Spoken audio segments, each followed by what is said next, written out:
My name is Azura Veilheart. The night I turned 18, I blew out the candles on a small, cheap cake from the grocery store. My stepmom, Seraphine Draxler, slammed a big stack of papers on the dining table in our house in Wichita. "Sign this now or you have to leave forever," she yelled. The papers were about a trust with $1.4 million in it. She said that money was not for me and that it belonged to her family. Before I continue, don't forget to subscribe and join the awesome community. Drop a comment below to tell me where you're watching from and what you think of the story. My dad, Evander Loxley, just stared at the floor. My stepbrother, Cale, leaned back in his chair and smiled like it was Christmas. I didn't sign. 10 minutes later, I was standing outside on the sidewalk with just one backpack. The cold wind cut through my hoodie and the front door of my house was locked behind me. Even though everything felt scary and wrong, I walked the same route I had walked many times before. I stopped at the same dark corner. There was the same old lady, wrapped in a thin coat, sitting quietly on flattened cardboard with a tin cup in front of her. Like every night, I took out my last $5 bill and put it in her cup. But that night something different happened. Her dry, wrinkled fingers grabbed my wrist really hard. She pulled me close and whispered, her eyes wide with fear. "Listen carefully, child. Tonight you cannot sleep on the street, not in the park, not anywhere they expect you. Go to a cheap motel, pay with cash and lock the door. Tomorrow morning come back here. I have something that will save your life." That's how my story begins. If you have ever been hurt by people who are supposed to love you, stay with me until the end. I was shaking on the dark Wichita sidewalk, looking through my backpack for the last crumpled bills I had.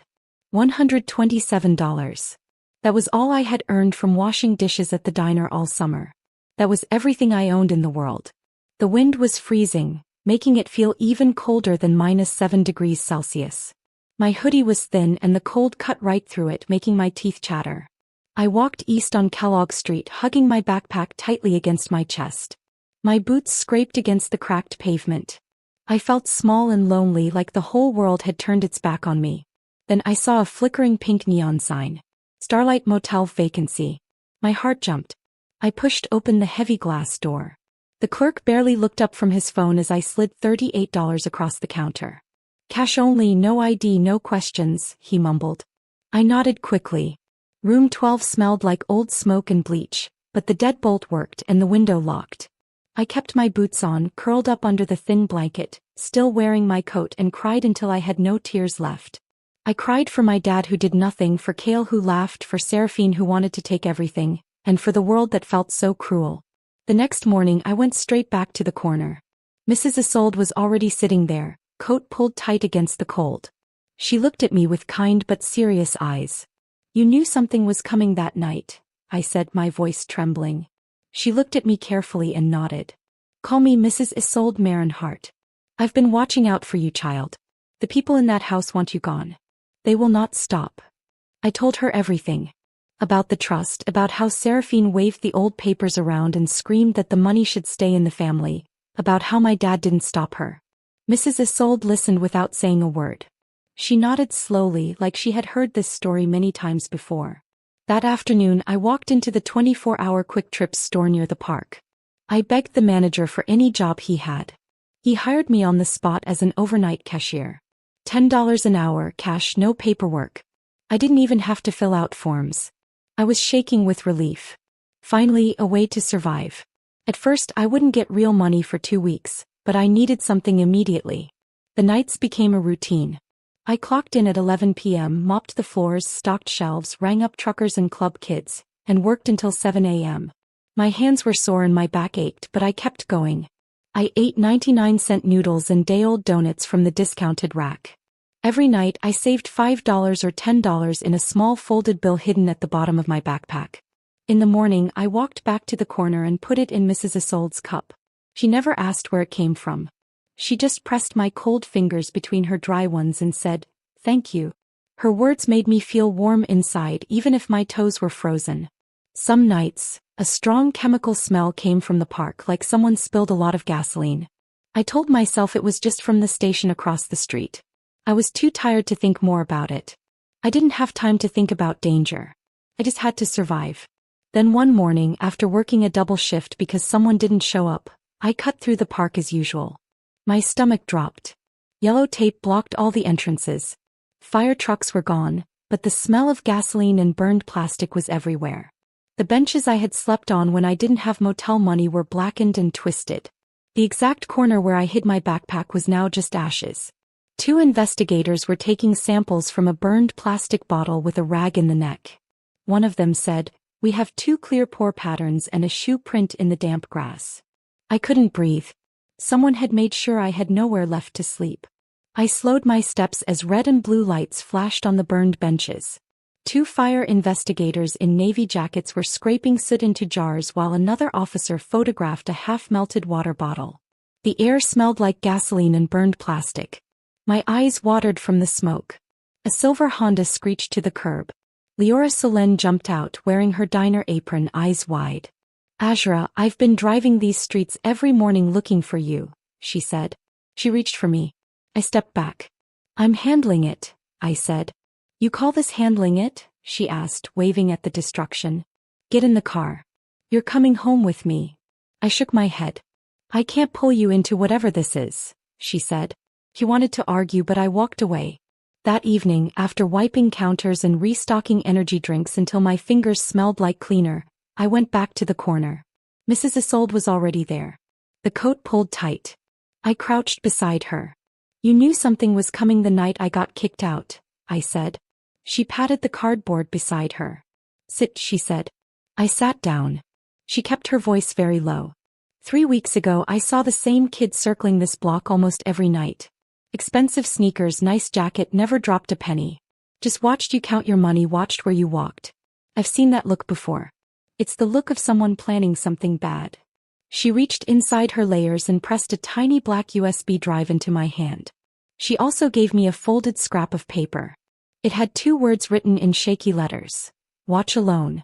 "I bought a cheap solar camera at the pawn shop," she whispered.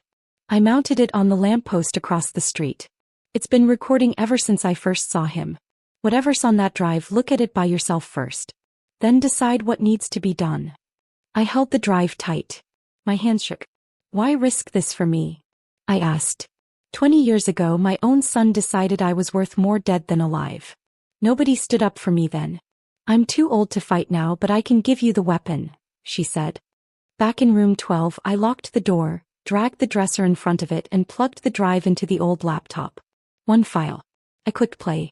Night vision footage from 4 nights ago showed 2 figures carrying red plastic cans. The taller one set him down, pulled out a phone and tilted the screen toward the light. It was Cale Draxler, my stepbrother, grinning like it was a joke. He turned to his friend.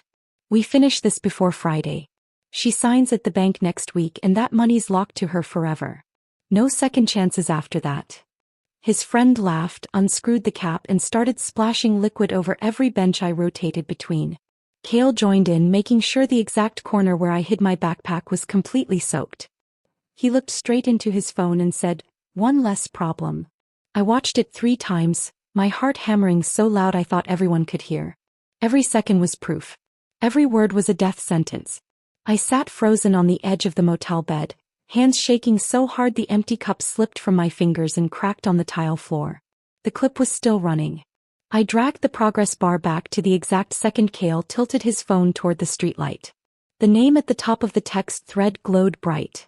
Seraphine Draxler, my stepmother. I could hardly breathe. I couldn't believe what I was seeing. My own family wanted me gone. But now I have proof. Proof that could save my life. And I wasn't going to give up. I wasn't going to let them win. The last message came 19 minutes before they tried to start the fire. It was written so clearly that no one could misread it. The message said, "The rules of trust are simple. If she doesn't claim the money before the signing day, all the money goes straight to your dad. Do it fast and clean. No mistakes this time." I stared at those words until they blurred and my chest felt tight. They weren't trying to scare me into leaving town. They actually believed that if I disappeared before signing the papers at the bank, the money would automatically go to my dad. They were wrong, but they were ready to hurt me because of that mistake. My heart was pounding so hard I felt like it would burst out of my chest. I fumbled with my phone and called the only person I trusted. Leora answered right away. "Where are you?" she asked in a worried voice. "Room 12. Get here now. Don't stop for anything," I said. She was at my door in less than 15 minutes. She was still wearing her diner apron from earlier, like she had just come straight from work. I quickly locked the door behind her and pushed a dresser in front of it again so no one could get in. Then without saying a word, I hit play on the video I had recorded. We watched the whole video in silence. Not a single word was spoken. When Kale laughed on the video, Leora covered her mouth with her hand. When Seraphine's text popped up on the screen, she grabbed the edge of the bed like she might fall off. "That's your stepbrother," she whispered. And I knew it. That was my stepmom giving him orders. He stared at the frozen video frame, then back at me. "They think that if they kill you, the money goes to your dad automatically. That's what the old copy from Grandpa's safe says. They didn't see the updated version," I said. Leora's eyes turned serious and hard. "We're taking this straight to the police tomorrow morning. No arguing, no talking. Just straight to the police," she said firmly. I could barely sleep that night. Every little creak outside the door made me jump. I felt like someone was watching me and I didn't want history to repeat itself. Early in the morning, I quietly slipped out and walked to the corner where I knew someone would be waiting. Mrs. Isolde was already there, wrapped in her old faded coat. I crouched down beside her. "You saved my life," I said quietly. She shook her head slowly. "Not yet," she said. I recognized the look on the boy's face from weeks ago. It was the same look my own son had had the night he decided I wasn't worth keeping alive. I wasn't going to let history repeat itself this time. "How did you know to set up the camera?" I asked her. "I had a feeling the night you first told me about the trust. Greed makes people do really stupid things, but it also makes them predictable. I've been careful with one eye open for 20 years. Figured it was time to help someone else," she said, pressing my hand warm and steady. "You do what you have to do now." "I'll still be right here," she said, and I felt a little braver. Leora grabbed my arm the second we stepped back into the room. "We're leaving in 5 minutes," she said. I called in sick to the diner. "This ends today." Leora backed out of the motel parking lot before the sun had even fully come up, and we drove straight to the Wichita Police Department. The glass doors reflected the morning sunlight, and the lobby was still half empty. The desk sergeant saw us and let us through without saying a word. I could feel my stomach twisting with nervous energy. Detective Anthony Morales met us in a small interview room with gray walls and a heavy table bolted to the floor. He looked calm and serious, and I could tell he didn't miss a thing. He was in his early 40s, had salt and pepper hair, and eyes that seemed to look right through you. I put the black USB drive on the table. "This is a video of my stepbrother pouring gasoline in the park where I was sleeping. My stepmom told him to do it," I said. He put the drive into his laptop and hit play. The room stayed silent except for Kale bragging about deadlines and money in the background. When Seraphine's text lit up the screen, Morales paused, leaned in, and read it twice. Then he looked at me. "Do you have the trust document?" he asked. I slid the folded copy across the table to him. He looked at the pages Seraphine had waved in my face the night she kicked me out. Then he nodded once and said, "Sit tight." They kept us most of the day. First, a technician checked the video and confirmed that it hadn't been changed. Then they ran Kale's face through their system. A driver's license photo popped up instantly. Another detective brought in the friend who had been in the video. The kid got a lawyer fast, but he still wrote a statement admitting he was paid $200 to help teach someone a lesson. By late afternoon, Morales came back. "We have enough to get an arrest warrant. Attempted aggravated arson is serious in Kansas. We're picking him up tonight," he said. Leora drove me to her apartment so I wouldn't be alone. That night, my phone lit up at exactly 12:47 a.m. Morales's voice came through. "Kale Draxler is in custody. Uniforms went to his house 20 minutes ago. He tried to run, but we had the yard covered. He isn't talking yet, but the evidence is airtight." I asked about Seraphine. "She arrived 10 minutes later screaming. She already has a lawyer. The judge gave her bail with conditions. An ankle monitor, a no-contact order, and she must give up her passport. She's home now, but the bracelet lights up if she gets within 500 feet of you." Leora let me crash on her couch that night. The next morning, the dark sedan was already parked across the street from the convenience store when I left for my shift. The same car followed Leora's Honda for the next 2 nights. Seraphine still believed the money would go to my dad no matter what she did, and she wasn't done trying. Friday morning, the trust officer from First National Bank called me. "Miss Veilhart, the final paperwork is ready." Bring 2 forms of ID and come today. Once you sign, the $1.4 million will go into your account. No cosigner, no one can touch it. I told my manager I had a family emergency and clocked out early. Leora picked me up and we drove downtown in silence. The bank lobby was quiet and cool, marble floors echoing under my sneakers. A private office had thick carpet and a heavy wood desk. The officer explained every page. Tax forms, who gets money if something happens, fraud protections and penalties. Then she slid the final signature sheet to me. This is it. After this line, no one can touch your money without your written permission, she said. I signed my name, Azure Veil Heart, in black ink. It felt steady for the first time in weeks. The scanner beeped, confirming everything. She smiled. Congratulations. You're now a very wealthy young woman, she said. We walked out into the bright noon sunlight. My new debit card felt strange in my pocket, like it belonged to someone else. The phone rang before we reached the car. It was an unknown Wichita number. Seraphine's name flashed on the screen. I let it ring 5 times. Then a text came through. We need to talk as a family. I can explain everything. Please meet me. I blocked her. Detective Morales called an hour later. Your stepmom tripped the ankle monitor 3 times. She hired a private investigator from Topeka. He's been sitting at the store lot and outside Leora's apartment. Traffic cams caught him switching vehicles to avoid being recognized. Uniforms are bringing him in now. I thanked him, feeling cold even though the sun was hot. That night I worked the closing shift alone. At 11:03 the last customer left. I locked the doors and counted the drawer. The back parking lot was almost empty, just 2 trucks idling under the bright floodlights. I had my keys out, heading for Leora's car, when a black Chevy Suburban came speeding in and blocked me. The window rolled down. A man in a dark jacket leaned out and held a phone toward me. Seraphine's voice came through the speaker, low and mean. Drop all the charges, Azra. Sign the money over to your dad like the trust says, and this all goes away. Keep pushing and next time there won't be a warning. I backed up until my back hit the wall. The man waited silently, keeping the phone steady. I pulled out my own phone, hit the speed dial Morales had set up, and switched it to speaker so the man could hear. Detective, I'm in the east lot of the 24-hour store on Kellogg. Black Suburban, Kansas plate Tango 49er. Seraphine Draxler is sending a threat right now. Morales's calm voice came through immediately. Stay exactly where you are. Units are on the way, 90 seconds. The Suburban's engine roared.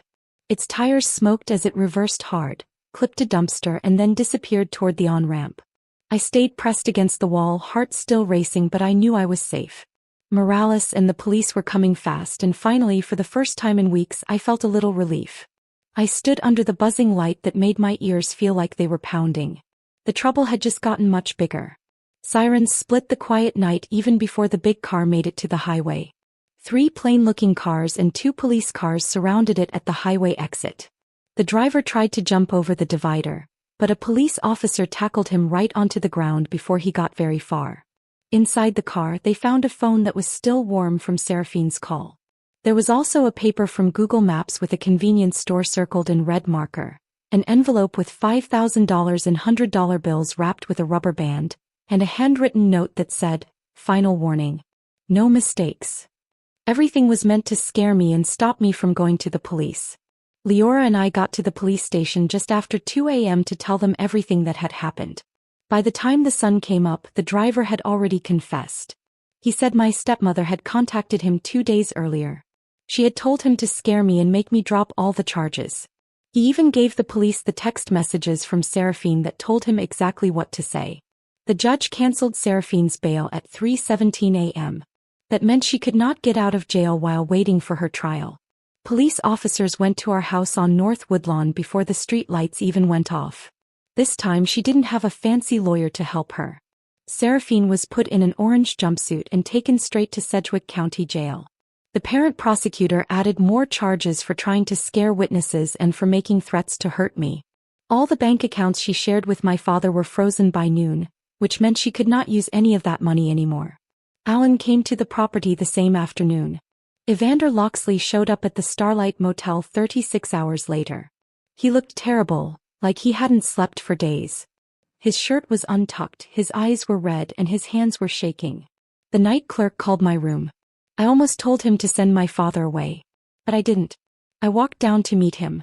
He dropped to his knees the second he saw me, right there on the carpet between the ice machine and the vending machines. "Azura, please," he said, his voice raw and shaking. "Drop the charges. Seraphine and Kale got carried away, but they are still your family. I never wanted anyone to get hurt. I just wanted us all to stay together like before." I looked down at him. "You stayed quiet the night she kicked me out with nothing. You saw the trust papers just like she did. You let them believe that if I disappeared the money would come to you. I thought we could fix it." He whispered through tears, cutting tracks through the stubble on his face. "I never thought they'd actually do it. You never stopped them either." He reached for my hand. I stepped back. "You all read just one paragraph of that trust and built your whole plan around it," I said, my voice flat. "You were wrong from the very first day and now it's too late." Security appeared behind him. 2 officers gently lifted him to his feet. He didn't fight. He just kept saying my name as they walked him out. I watched through the glass doors as he sat in his pickup for almost half an hour, his forehead pressed to the steering wheel before finally driving away. Several months later, I stood outside the main courtroom at the Sedgwick County Courthouse. My hands were in the pockets of a new coat that actually kept the cold Kansas wind out. Inside, the gallery was almost empty, just a few reporters and Leora sitting next to me. The judge read the verdicts quietly. Seraphine Draxler got 7 years for trying to scare witnesses, making threats and planning a serious fire. Kale Draxler got 5 years in juvenile custody until he turned 21. After that, he would automatically be sent to adult prison. The house on North Woodlawn was sold at a sheriff's auction within a few weeks. My father lost everything except the old pickup he still drove to dead-end jobs that barely paid for a small apartment near the river. I used part of the trust money to move Mrs. Isolde Marinhart into Sunrise Meadows, the best assisted living place outside Wichita. She had a private room with big windows and fresh flowers every week. She got 3 big meals a day. The first time she walked in the garden with real shoes instead of plastic bags on her feet, she cried so hard the nurse thought something was wrong. Mrs. Isolde had been treated badly for so long and she finally got a little happiness. Leora moved into the spare bedroom of the little house I bought on South Hydraulic. She quit her diner job and started working full-time at Wichita State with the scholarship I set up in her name. We painted the walls bright colors that didn't remind us of motels or jail cells. We made the house feel like a safe, happy place. On the final day of the trial, the trust lawyer read the official document in court. He read the clause my grandfather had added when I was 16, the one Seraphine and my father never saw. It said that if I, Azura Veilhart, died or didn't accept the trust before the signing date, all the money would go to the Harold Veilhart Memorial Scholarship Fund for kids in Sedgwick County who were at risk. No part would ever go to Evander Loxley or any family member. Seraphine's face fell. She stared at the paper like it had slapped her. The courtroom was quiet except for the soft thud of the judge's gavel. After sentencing, deputies led her past me in handcuffs and leg irons. He stopped, eyes wild. "That money was supposed to be ours," she hissed. I looked straight at her. "You tried to hurt me for money that was never going to you anyway. You lost everything because of greed. That's the price." I walked out into the bright Kansas sunlight without looking back. Sometimes strangers show you kindness when your family doesn't. Sometimes the people who share your blood hurt you the most. But real family, the kind that matters, is the one you choose and that chooses you back. Mrs. Isolde taught me that with just $5 and a warning. Leora proved it every single day. I learned that no amount of money is worth losing your soul.